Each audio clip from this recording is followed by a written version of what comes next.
First, a little word about this community. Last night was the talent show, and I learned at that talent show. You know, I thought some of you are very kind on the way out. You say nice things about my sermons, and I really appreciate that.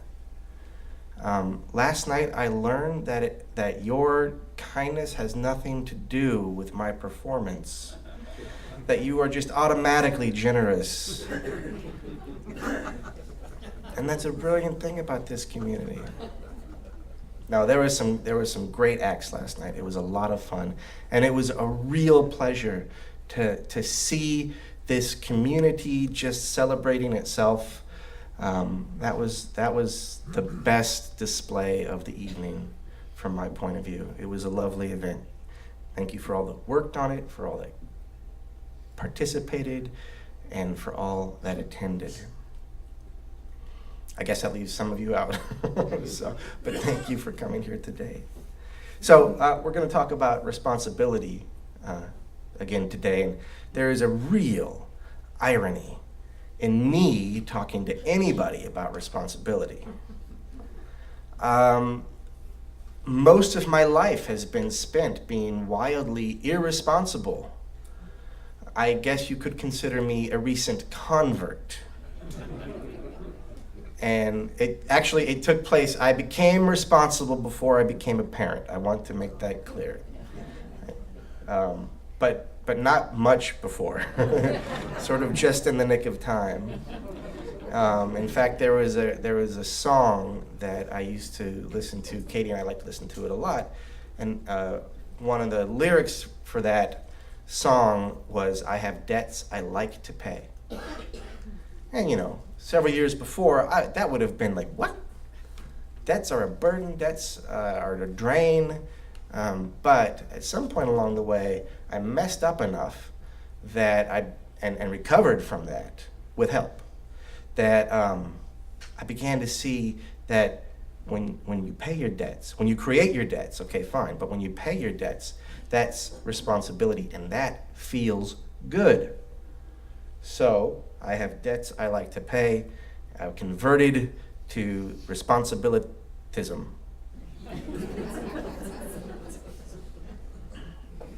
And so now I have the zeal of a convert. So I'm going to preach to you about it.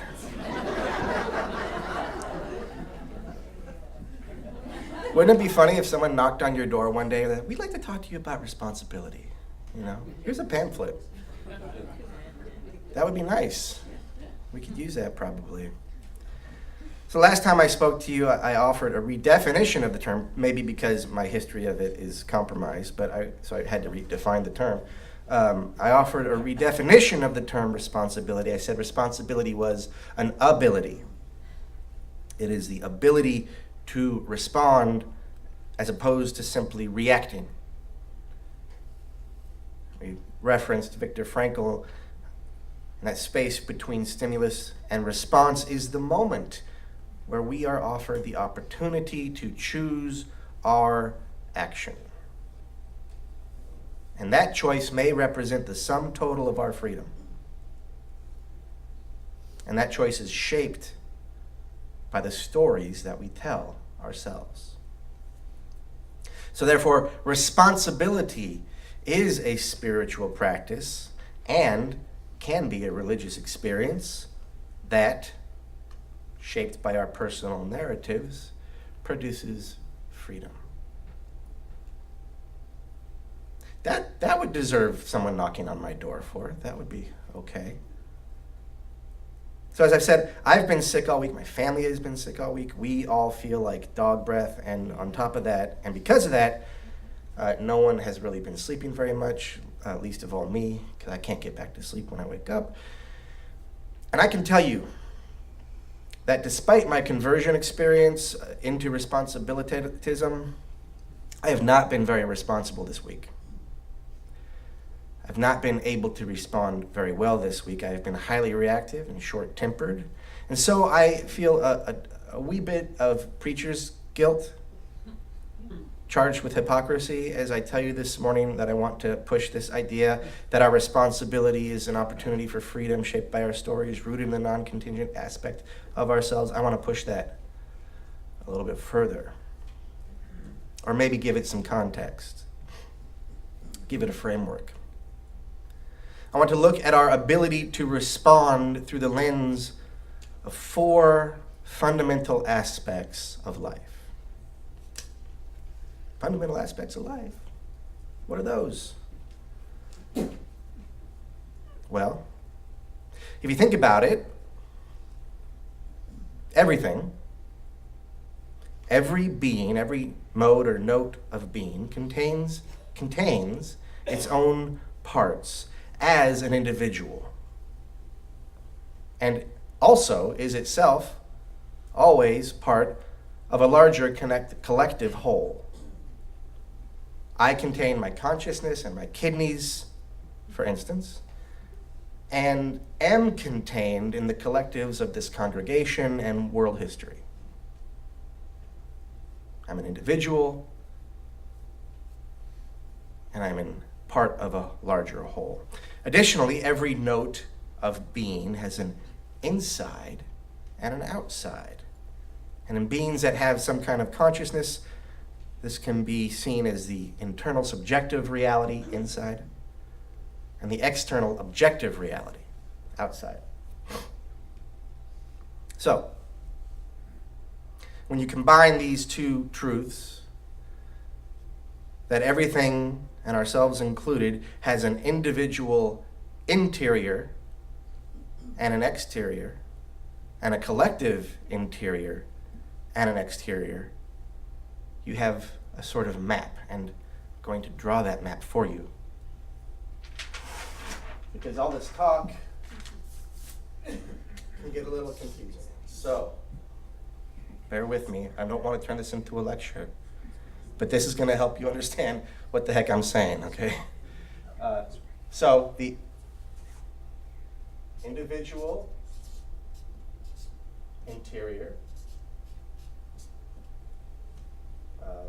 individual exterior, collective interior, and a collective exterior. This is integral psychology, transpersonal psychology, in a Post-it note. So for humans, we'll get back to this. For humans, as distinct from a cell or a kidney, we can think about our individual interior.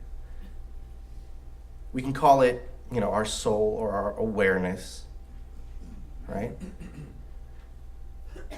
Did I say exterior? Individual interior is like your awareness.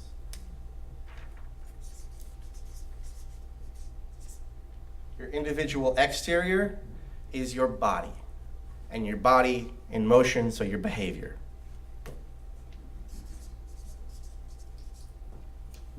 Hopefully some of you can see this, right? And then the collective interior is culture. So sort of the soul of a society would be culture. You can think of it that way. And the behavior of a society would be institutions.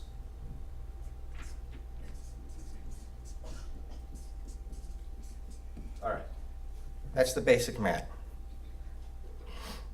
Ourselves, each other, culture, and institutions. That's the map. That can be extrapolated from those 4 fundamental truths that we all have an interior and an exterior, that we're all individuals and part of a larger whole. So, I didn't make that up. Together, but you can blame me for putting it up. Together, these 4 directions comprise a basic, which is to say a fundamental map of human reality. It's not the only map of human reality, but it can be helpful. And you're saying helpful? Really, it sounds exoteric and looks a mess, right? But it is helpful as an organizational tool because life can be messy. So this way of looking at it, you could evaluate your own life. You could evaluate your participation in these various modes of being. This way of looking at it tidies up life somewhat, so you can see more clearly what is going on, see more clearly where you are excelling, where we are floundering, and make corrections. It's not always easy to see where we are floundering, right?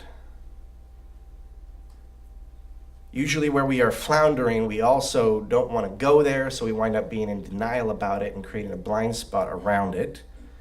But if you look at your life through these aspects and practice looking at your life through these aspects, blind spots and denial will begin to emerge, and then you can address them.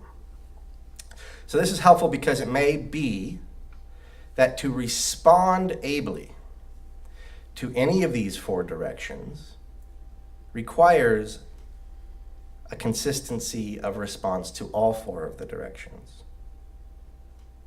So while each of these four quadrants might require a nuanced response or a particular story that shapes our responses, in the end, it seems as though we may wish to discover an integrity to our response to life.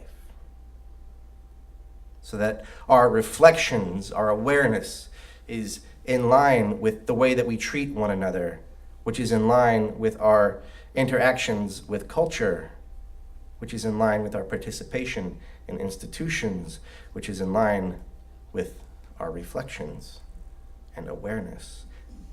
And it may be that if you notice yourself behaving differently in an institution than you do in solitude, you may want to pay attention to that. This may indicate to you a place where you want to consider if you are reacting rather than responding. You may be the perfect church person.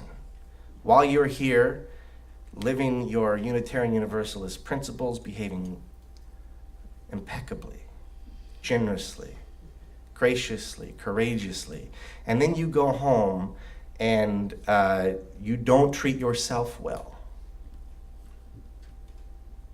There may be some disconnect there that you want to address. And so this is just a little roadmap, if you will, to figuring out if we have places that we are reacting rather than responding. If you do find those inconsistencies, I can assure you one thing, it won't be an easy fix. Probably be a little bit painful. I mean, much the same way that I learned how responsibility feels good, the journey from irresponsibility to responsibility was not pleasant. But the sweet spot awaits. Balance awaits. Freedom awaits.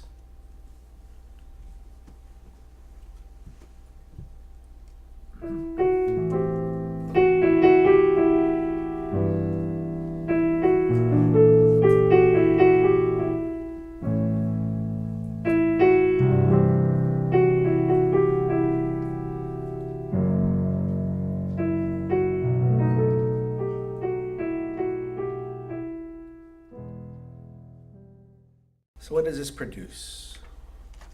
Freedom, yeah, but that's kind of in some ways vague and hard to digest. But where responsibility is about our ability to respond, there is still the question of what guides that response. The last time I spoke, I proposed that our responses are shaped by the stories we tell about ourselves, or even the stories we tell about others. After all stories that we tell are ultimately and primarily about us. As our stories shape our actions, we find that moment between stimulus and response where the stories we tell about ourselves have the opportunity to override the impulses of reactivity. We find that our ideals, those stories, and our actions, our response, fall ever more in line with one another. And thus, we find that we are able to respond with integrity. So, integrity is a big deal for me. I remember my dad, when I was, 10 maybe. He was a physician and also working at the hospital in some administrative capacity. And he uncovered some sort of corruption, or maybe not uncovered, but it came to his attention that there was some sort of corruption. And he became a whistleblower, and he lost his job because of it. That was a huge moment in my life. To hear that story, he must have been thinking about it for a long time, but he just told me at the kitchen table, there's this bad stuff going on at work, and I brought it to the attention of the authorities and lost my job because of it, but it was the right thing to do. That was a huge, fundamentally shaping moment for me. So integrity is very important to me, and it's caused me to sort of think more and more about honor of late. So my way of thinking about honor is that honor is an inner state of being. Honor is the inner state and the social description of one who responds to life with integrity. So my dad was an honorable man on that day. Of course, the moment the importance of the social description honor overtakes the importance of the inner state of honor, then honor has been forsaken. Then the checkered tigers win. Because I think what this means, it seems at any rate, that honor in today's world has been forsaken. When I look around to see what we are missing, to see why our culture and our interconnected world culture is in so much pain right now, it seems that honor is one of the antidotes to that pain.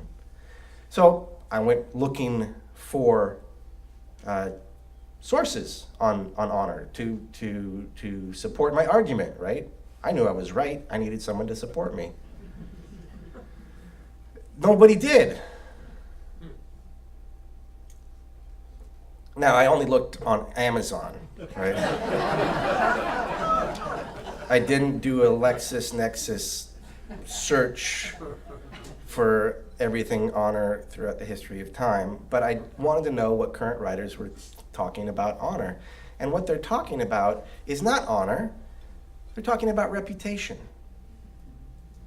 And you hear that there are cultures that esteem honor and do things because of honor, but this is really, in many ways, also about reputation.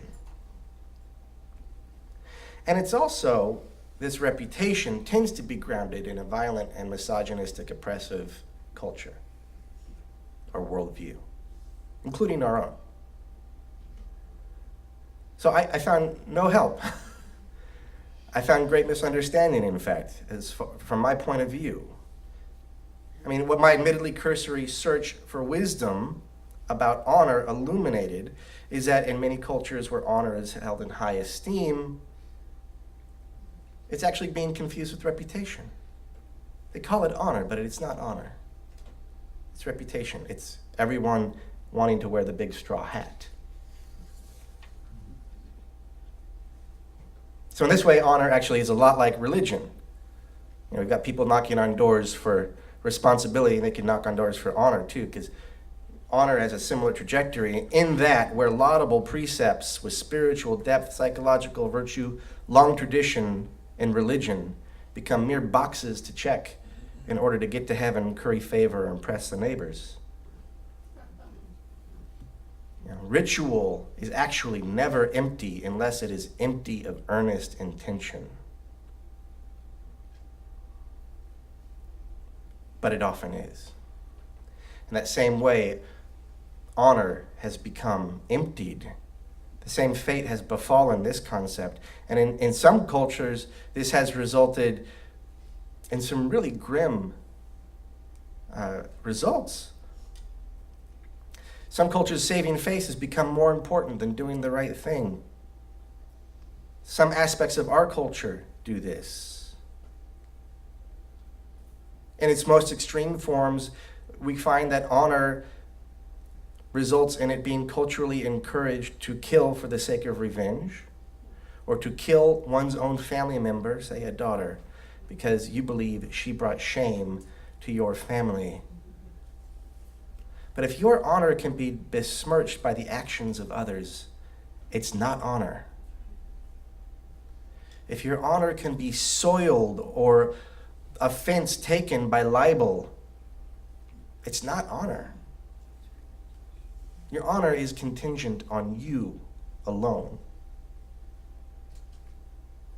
It's a product that you produce. It's a product, a state of mind that is produced by the ability to respond with integrity to life. And when you have honor, you are unassailable. When you have honor, you can uncross and open your arms and hug because you cannot be hurt. And it is not likely that you, now in a non-threatened place of security, it's unlikely that you will be hurting anything else. Responding ably, not reacting, but responding ably. Responsibility is hard enough. Responding ably with integrity adds another task, but provides us with a guiding light. And this is one map that might help you do so.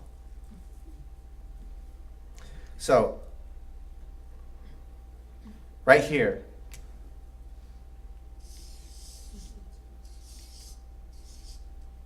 in the crosshairs, I just drew 3 concentric circles. You could think of the furthest one out as being responsibility, then honor, and then finally at the center, that sense of the non-contingent self and freedom. So among other things, this little map helps us discover our integrity. It helps us to uncover and confront blind spots, and where we are in denial about our behavior or situation, you'll have to do that for yourselves. Honor girds us against the seduction of ease, of easy friends, easy money, easy politics. So honor is also the antidote to corruption, because honor is dependent on integrity, not reputation.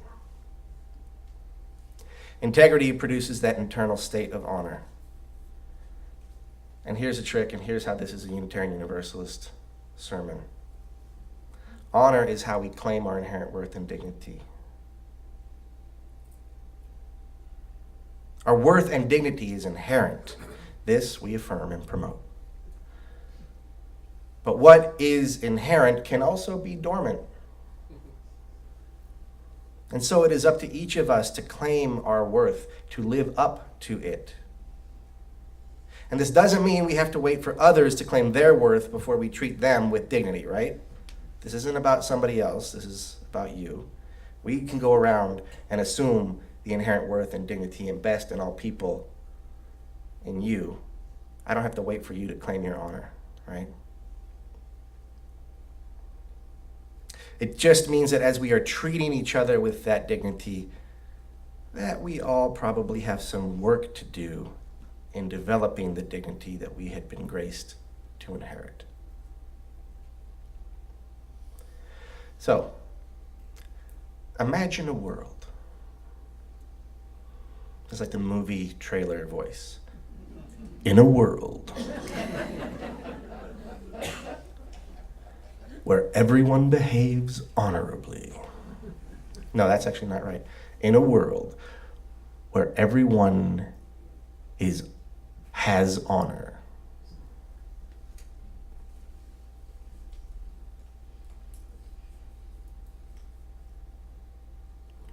Imagine it.